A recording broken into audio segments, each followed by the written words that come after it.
Hi everyone, I am Jayanikar from DHT1C. Today I will be discussing the Region 7, the Central Visayas. And the Central Visayas has four composite provinces like Bohol, Cebu, Siquijor, and Negros Oriental. And today, let's begin in the fast fact. The Bohol, the capital is Tagbilaran City, and the land area in hectares is 534,200, and the major industry is agriculture business and process obstructing BPO and tourism. The number of cities is 1.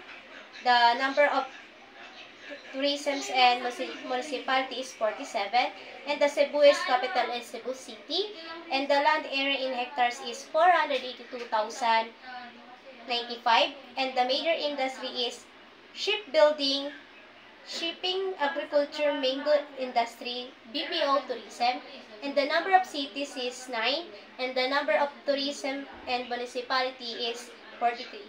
Siquijor, the capital of Siquijor is Siquijor, and the land area in hectares is 33,749, and the major industry is trading, livestock, poultry, furniture, and fishing, and the number of cities is negative, and number of tourism and municipality is 6, and lastly, the Negros Oriental.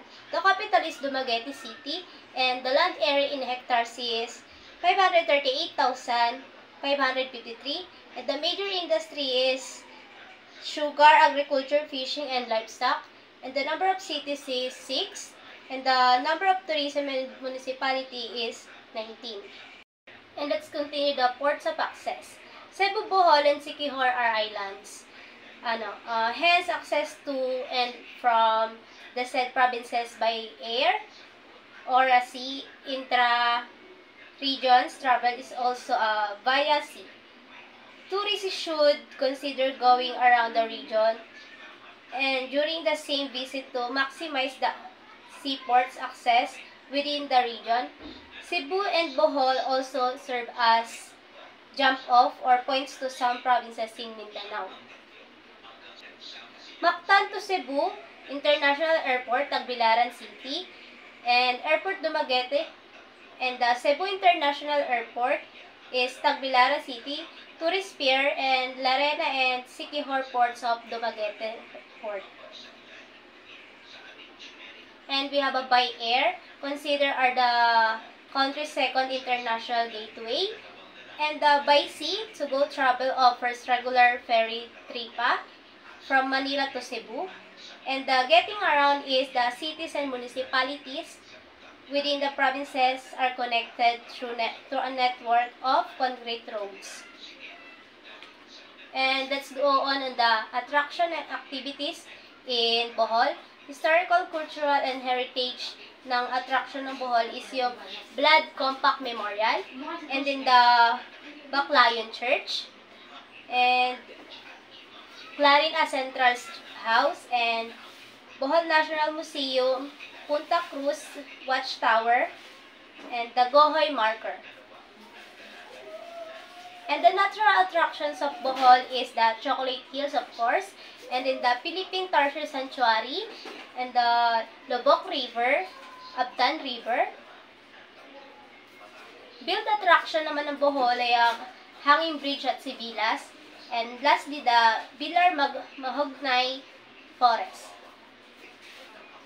And now, let's move on the attractions and activities, historical, cultural, and heritage attractions ng Cebu. Magellan Cross, number 1 yan, siyempre. And the Basilac Minor del Santo Niño. And the Magellan Markers. And Heritage of Cebu Monument. And ang Lapu-Lapu Monument.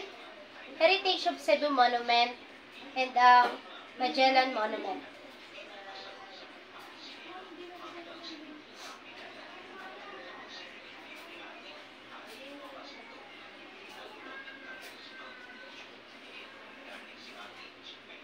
And let's go on the natural attractions naman ng Cebu. Ito yung Olangano Wildlife ng Sanctuary, ng Nonok Cave, Mactan Island, and the Bantayan Island. At we have Plaza Independencia, Puente Osmeña Park, and Tops. At ang build attraction naman ang kanilang build attraction naman ay ang Taoist Temple, Buhusan Temple, Mandaue Mactan Bridge.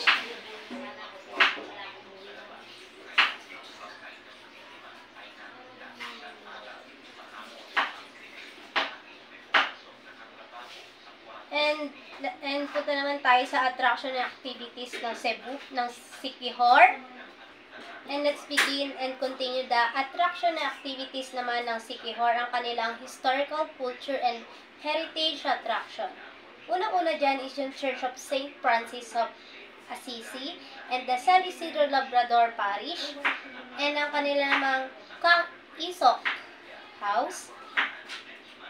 And ang natural attractions naman ng Siquijor is yung Cambuhay Falls, Catabon Cave, and the Tulapos Marine Sanctuary. At ito pa, meron pa silang San Juan Beaches, San Juan Capilay Spring Park, and Mount Bandilaan Nature Park, and the Old Balete Tree. Punta naman tayo sa attraction and activities ng Negros Oriental. Ang heritage, cultural, and attraction sila. Silliman University, Dumaguete Bell Tower and Cathedral. Ang natural attractions naman ng Negros Oriental ay ang Casaroro Falls, Lake Balanan, and Apo Island. Meron din silang Mabinay Caves, Dolphin Watching Balls, and then White Sand Bar, Manwood. And let's move on to the range of accommodation ng Bohol. Range of accommodation ng Bohol, ang budget niya is less than 1.5 per night. Ang Aira bed and breakfast. And the mid-range naman ito is 1.5 to 3,000 per night. Ito naman ang kanilang Belian Hotel. And ang kanyang high-end at least 3,000 per night. Ito naman yung Kasakpan Resort and Alona Cow White Beach Resort. At ang sa range of accommodation naman ng Cebu ay budget less than naman is 1.5 per night. Ang Cebu Budget Hotel and Copenhagen is residence.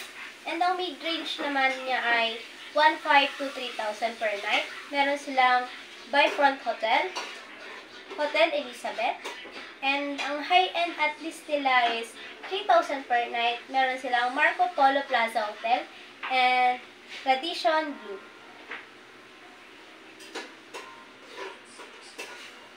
At ang range of accommodation naman ng Siquijor is budget niya is same lang din naman ng dalawang nabanggit ko nung una na is less than 1.5 per night. And meron silang ditong tourist paradise and meron silang beach resort.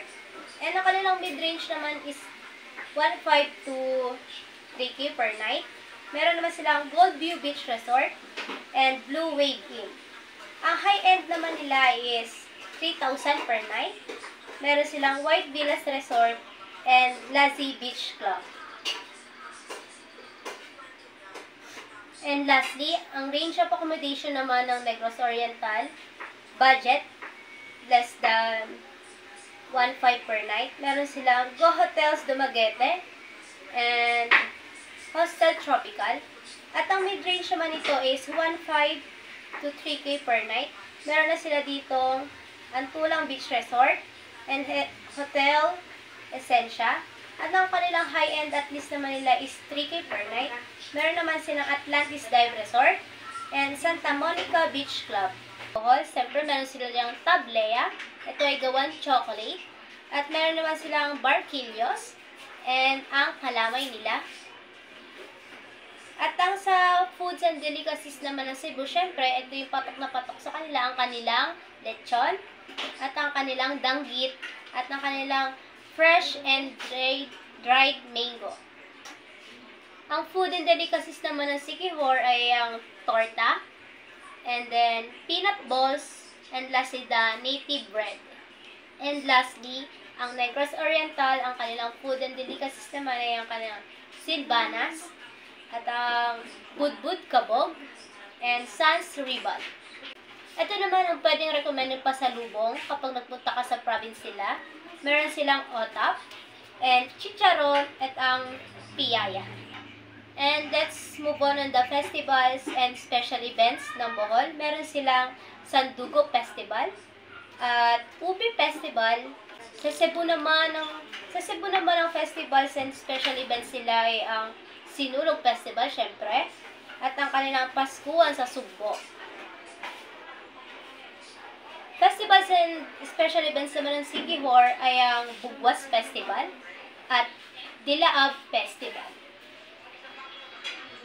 And lastly, ang Negros Oriental at ang kanilang festivals and special events naman ay ang Buglasan Festival and Sandurot Festival. And let's move on the major cultural groups. Major cultural groups is in the region are the Cebuanos and Boholonians. Cebuano used to the largest ethnic group in the Philippines, but it is currently only next to the Tagalog. The Cebuano constitutes the major ethnic population and cultural influence in southern Philippines, making Cebuano the lingua franca of southern Philippines. The Boholano speaks a variation of Cebuano with minor changes in pronunciation, whatever means of their traditional cultures has long best pronunciation. Southern Bohol is known for unique hunting, specialization for whales, dolphins, and shark, and the mantans. Ang kanila namang major industries ay ang Habing Islands provinces. The major industries in the region include agriculture, fishery, shipping, and tourism. At ang kanila namang ginagamit na language and dialect spoken ay ang Cebuano, Boholano, Porohonan, and English.